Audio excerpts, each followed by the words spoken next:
Alright guys, we are back with another Raid Shadow Legends video. I hope everyone's having an amazing day. Today we're going to be speaking about some insane strategies to burn the Nether Spider on the hardest stage of the Doom Tower to the ground. He's not going to stand a chance. I'm going to be showcasing 4 variations of these teams as well. As you see above me, we've got a Geomancer coinciding with a heal reduction champion in Venomage, and then also some free champions in the mix in Mithrala Lifebane and Seal of the Drakes as well.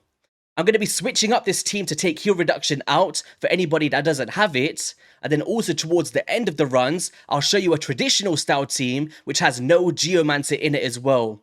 So I'm going to try and cover all of the bases, so bear with me. I'll also make a timeline below for anyone that doesn't want to watch all of the runs. But if you want to see all the variations, of course, stay tuned and I'm going to break all of them down.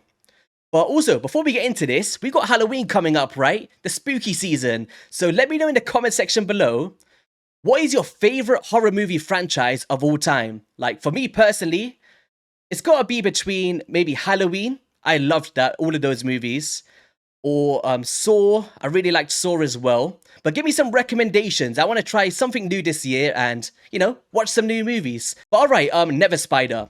What he's basically going to do is, you come up against a boss, he throws a billion poisons at you, and you want some fundamentals such as cleanser champions, you want burners and all of that good stuff. In this team in particular, although that we do have a cleanse, it's just a bit more for survivability than trying to keep the poisons off 24/7.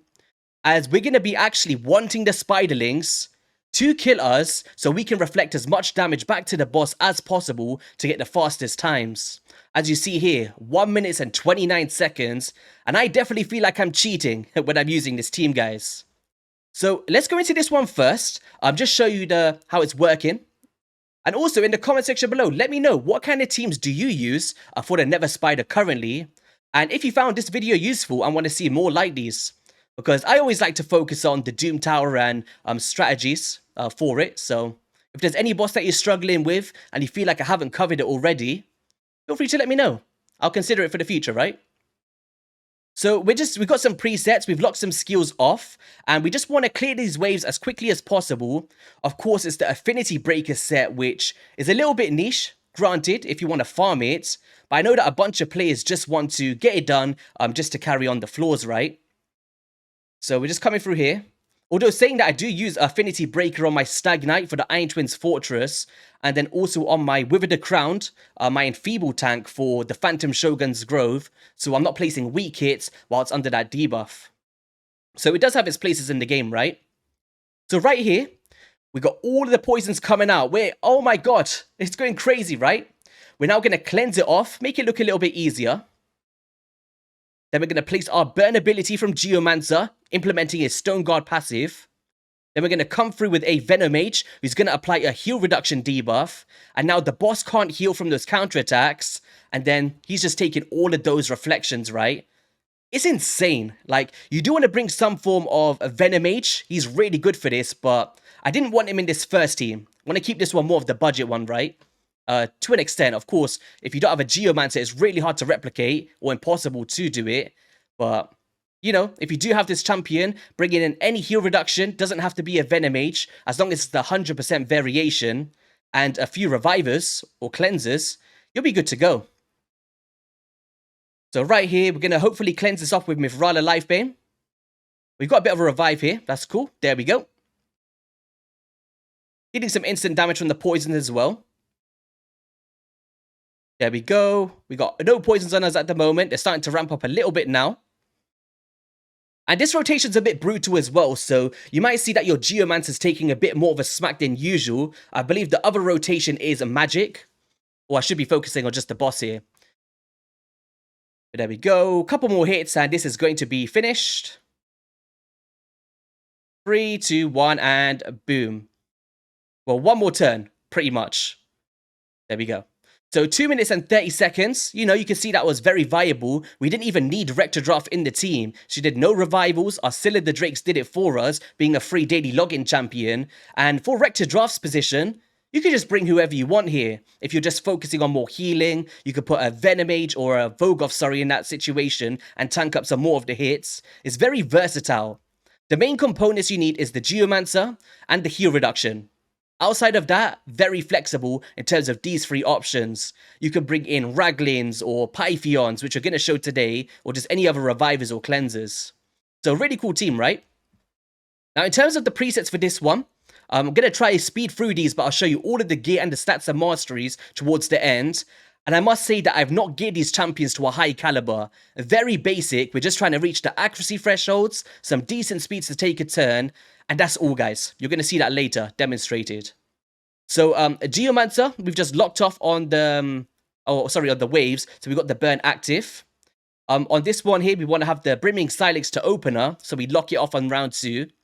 Rector Draft, same thing. We want the Necro Mutation to get some perfect Veils and heals out, which is actually pretty substantial. And then Venomage, we want to lock this off so we can have it active for wave 3. And then with Scylla the Drakes, we've basically just kept it however I like. Like, we do have a Wingbeat Flurry to play some stuns, which will slow down the Spiderlings, granted. But if you do want to survive a bit longer and take some of the heat off, you could just leave it on. Or if not, you could just block it off completely and take all of the hits, right? So leading into the next team is actually going to be a one that I use on a consistent basis every rotation. Doesn't matter the affinities. And we've got a Newt, who was a previous fusion. Also a Pythion for the cleanse. And then a Vogoth to eat up some of the hits for us. And we should see a much better time than we've seen from the previous run. Now, it's also worth noting that if you've got a Stone Skin set on, the initial poison set, or poisons coming towards us from the boss itself, actually deals nothing to that champion. So if you're using more budget options such as Reliquary Tender, who's a rare, and you're really struggling for that initial phase before you get into the rest of the fight, you could put her in like a one turn or one set of Stone Skin, tank up the first hits, and then, you know, get the full cleanse on, and she'll have full HP as well from the start. So, could be a viable strategy, right? Granted that you're not using other things such as the refresh with the reflex gear to keep cycling those cleanses. As you see here, the Stone Skin champion, took no poisons. Bless Bash comes through. Boom, boom, boom. Shake the room. Put some burns on. Get a bit of a cleanse out. Heal reduction goes out, and boom. This is going to go so much more quicker because of that initial starting phase where we took so much of the boss's max HP down. So, a few more cycles. And we've also got no stuns in here and only one reviver. And that 2-turn Stone Skin, look at that. Our cleanser champion is taking no damage whatsoever. So when something like this happens, what can we do? Guarantee ourselves a way to pick all of them back up. So, highly recommend Stone Skin. I think it's very good for you guys out there, especially on your cleanser champions or revivers, to pick everyone back up without being mitigated. But now he's taking some poisons. Of course, the 2-turn Stone Skin has fallen off now. There we go. A few more hits and we should be good to go. Taking some damage. Vogoth eating up that hits for us. Beautiful. I think just one more hit and that should be finished. There we go. 1 minute and 45 seconds in 29 turns, guys. Phenomenal, right? 7 million damage coming out from Geomancer. We've got 2.7 million coming out from Newt. And really just speeding up the process for players out there that want to do it in the fastest times possible. And in terms of the presets for that team, it's going to be very similar to the previous ones and looking forward as well, where we're just locking off active skills that we want for the boss itself and then opening up with them and putting them as our first priorities once we come up against the boss to keep everything in a flowing cycle. So this next team that I'm going to show is going to be with no Venomage. For players out there that don't have a heal reduction by some chance, you know, I got you covered with this one, but it's very different in the ways we're going to be doing this. If we could just find a team, there we go. So as you see in this team, we've got an Astrolon who's going to be performing AoE stunts to lock out those Spiderlings. Once again, we've got our Cleanser in Pythion. We've got Helia to send some of the poisons back to the boss and deal some decent damage. So just trying to make it a bit fun today, right? Some different quirky compositions you might want to consider. But he's got an ability to take all poisons from all allies and send it back to a specific target. So being able to take off all those poisons from that starting phase and send it back to the boss is actually pretty phenomenal, right? And then, of course, Geomancer and no heal reduction in this variation, guys. Let's get a bit of a super raid on for this one. You know, get some nice Affinity Breaker sets. And we've got both of those champions in Stone Skin, and I've got it cycled in a way, just so you guys can see it, of Helia opening up with his transfer before we lead into Pythion's cleanse ability. And that way we've got a back and forth on a 3-turn cooldown to keep poisons off us over the course of the battle. Now, it's worth noting that my Geomancer's in a relentless build, so he's going to be proccing extra turns, which can be detrimental. But in the previous teams that I showed, having the Relentless is actually very beneficial because we're proccing those Spiderlings, therefore taking more damage to reflect back to the boss. But in a team like this where you don't have heal reduction, you want to have full coverage. You don't want to be taking these extra turns because the boss is going to be healing from those counterattack champions or Spiderlings, which we're going to see here as well.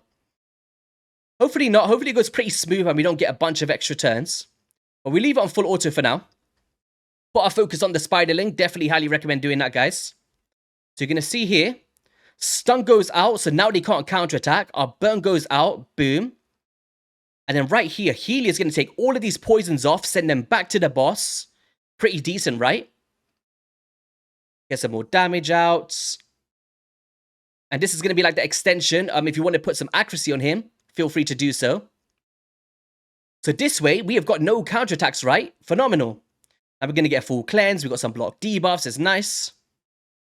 Some single targets. And right here, if we're doing some extra turns, once the Spiderlings open, it can be a nasty time, right? I'm sure you can imagine. So having a faster Astrolon to be able to cycle effectively and keep putting that stun up is actually going to be beneficial. But if I just take it off auto here, I'm just going to place another one of these.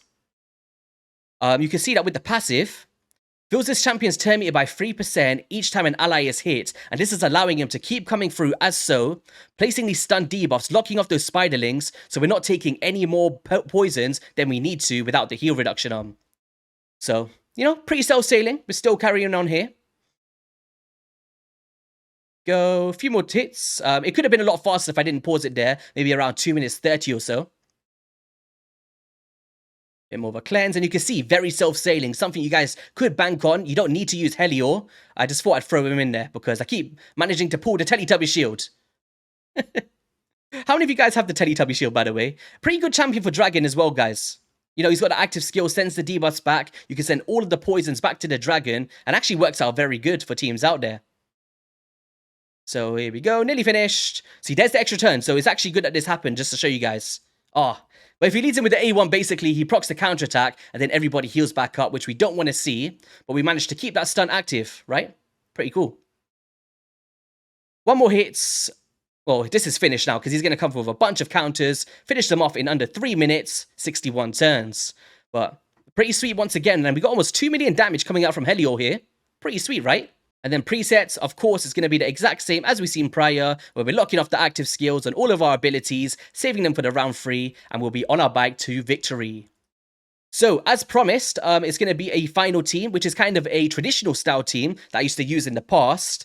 We've got Kinelia in the mix. I'll explain why in a second. We have got Drexar Blood Twin, who's free to get from the Bazaar shop via fragments. Aox the Rememberer for decreased crit rate, as the boss has a 15% crit rate, and we want to alleviate those to keep it consistent. And also the heals as well. We got Underpriest Brogni for a bit of reflections and some heals as well through his shield. And then Pythion once again as my cleanser champion. So let's go through here now. And you could use someone like a Mithrala Livebane, for instance. But in a team like this where we don't have heal reduction, you don't want to be hitting random enemies if you don't have full control with a stun target. But I could use Acheron in this team, will be perfectly fine, but I do want to show you some variations using an epic, which is close to my heart, right? She can actually solo this boss, by the way, for anyone that's interested. I'll leave that in the description below. Anyone wants to check it out. It's basically based on a toxic set on Kinelia, some nice HP, comes through, War Master damage, takes about 20 minutes, but, you know, it can happen if you just want to invest in one champion. And what's going to happen here is Drexar Bloodtwin's got a passive to reflect burns back. We've also got the A1 burns, and he's in a lifesteal set to kind of recoup his health over the course of the battle due to the affinity disadvantages of the Spirit Affinity. Now, what you're going to see here is Kinelia is going to place a sleep debuff, right?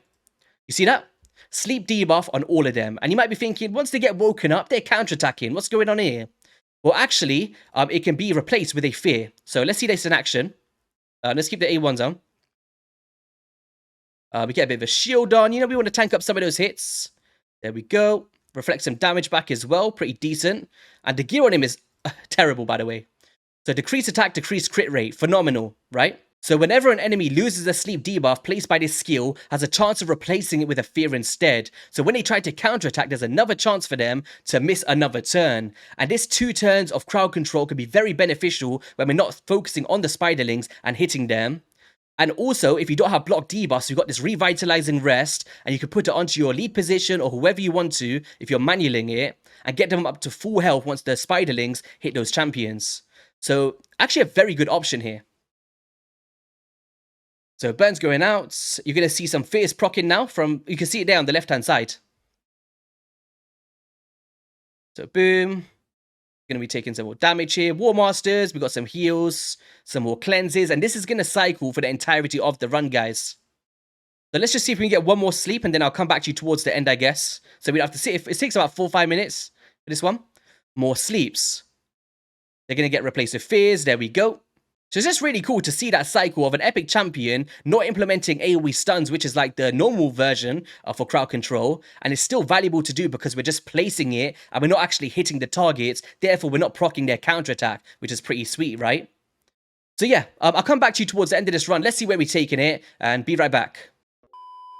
So actually, before we finish off this run, I did want to show you how you can use Cornelia to heal up your target. So right now, we've got a bad situation. We put our sleep onto our Pythion here, and you're going to see now once the Spiderlings take an attack, we can get a bit of a block debuffs up, but if you've got that active, you won't be able to, and straight back up to full health, so we can go straight back into the fight and be completely fine. So these are ways that you could time your Cornelia to your advantage if you're finding yourself in a bad situation, but we're almost done now, so we might as well just leave this on. And, you know, keep controlling those spiderlings. We're almost finished.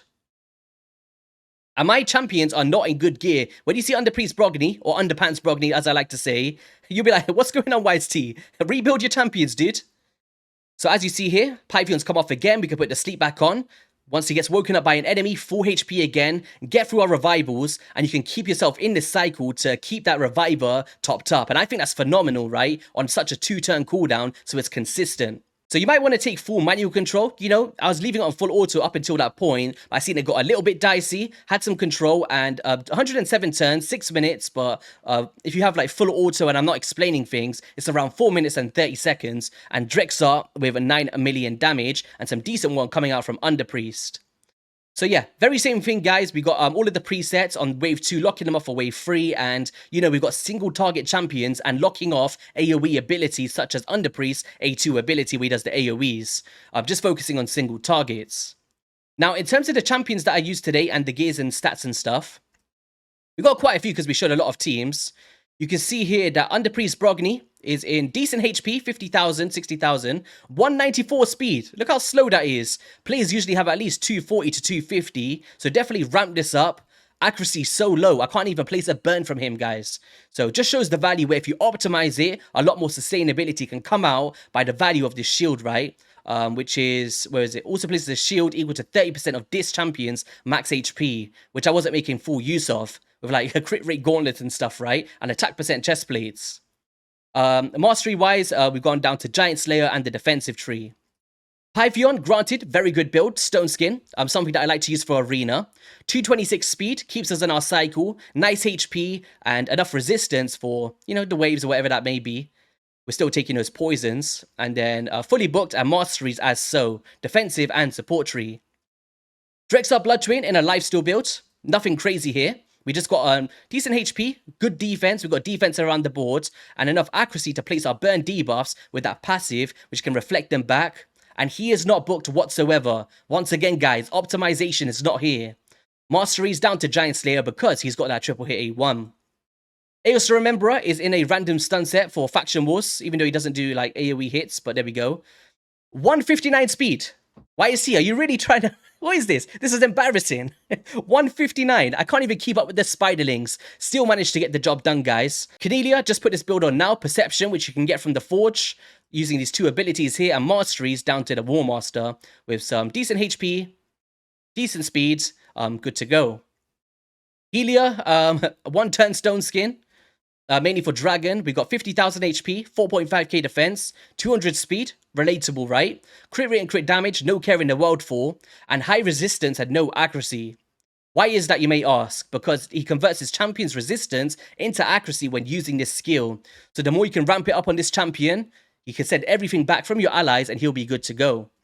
In other areas of the game as well, right? And Mastery is down to the War Master.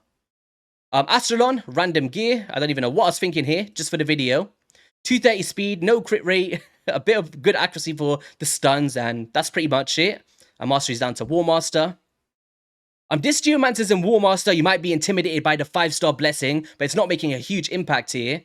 I just wanted to use this one as my other Geomancer has got no War Master on, because I use him for the Iron Twins Fortress, right? Where we don't want that mastery. But main thing is, War Master masteries, you know, having books is good to cycle our abilities. Relentless is nice for the first strategy, but if you've got no heal reduction, you want to take this off so you're not proccing those counterattacks if you don't have a fast enough Astralon, right? He's going pretty decent speed, 230, enough accuracy with the accuracy aura. Bear that in mind. We want to be aiming for 330 to 355-ish, I think is the threshold for the hardest stage of the Doom Tower, and he'll be good to go. Vogoth, look at the speed, guys. 157. You having a laugh? Once again, YST, with the Guardian builds absorbing some damage whilst also healing, and Mastery is down to the Giant Slayer. And no accuracy, by the way. Like, if you do want to have leech debuffs, I do recommend putting some on so you can heal back up by 18% of that damage inflicted. Newt himself is for my normal build, Perception. Bless Bash, a good build, something that I use for my main team, and the Giant Slayer Masteries. Phenomenal champion at around 251 speed. Venomage, random build, once again.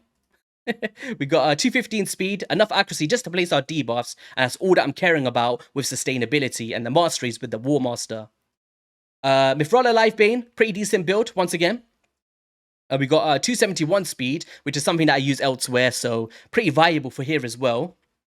And 470 accuracy, which we don't really need our debuffs, it's primarily for the cleanses with the shields and strengthens to keep us topped up throughout the course of the battle with a hex if you want it, and masteries with the accuracy, which is why it's so high. Still not crazy, by the way. Usually I'm around 700 or so. Scylla the Drakes, we've got a random immortal and speed and accuracy gear. We're going at 202 speed, nothing crazy once again, and enough accuracy to place our stuns with some War Master. Last but not least, a Rector Draft in normal gear again. We've got 246 speed, 337 resistance, decent sustainability, and a War Master to get some more damage out. And that was all of the champions that I showcased today, guys. And yeah, on that note, that is going to be all for today's video. If you guys did enjoy it, be sure to hit that like, subscribe button. It was a very time-extensive video, building up 4 different compositions to showcase to you guys. And I definitely had to swap around a bunch of gear and stuff. Have an amazing rest of your day, and I'll catch you all in a video soon. Peace.